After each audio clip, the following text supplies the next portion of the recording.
云里说过，欣赏自己是一种智慧。每个人都是世上独一无二的，不可复制，无法取代。优秀也好，平凡也罢，都只有一个。失去不会再有，走了不会再来。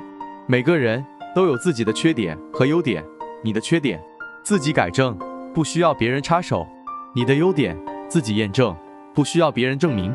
无论生在怎样的家庭里，不管身处怎样的环境中，都要学会欣赏自己，看到自己的好处，发挥自己的优势，不要轻易否定了自己。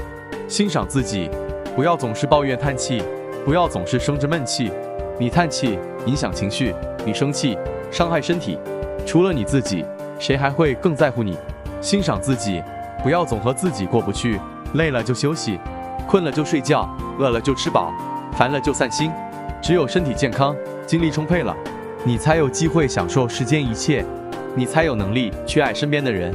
欣赏自己，不会为了谁委曲求全，不会再对谁讨好巴结。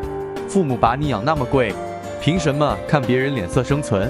让你开心的人，好好相处；让你流泪的人，早点远离；对你珍惜的人，你给真心；把你冷落的人，别再靠近。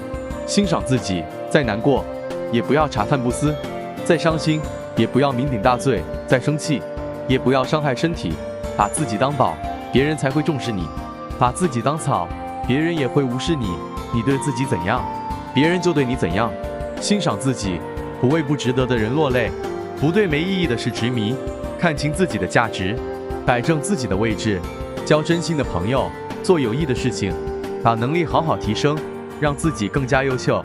欣赏自己，永远做一个乐观向上的人，不因失败颓废，不因挫折消极，始终带着微笑，一直保持热情，让微笑化解伤悲，让热情带你前进。欣赏自己，即使平凡，也要活得自在；就算老去，也要老得快乐。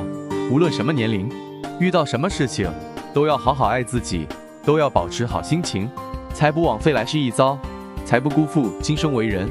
谢谢您的观看，喜欢我的视频就点赞、订阅、开启小铃铛吧。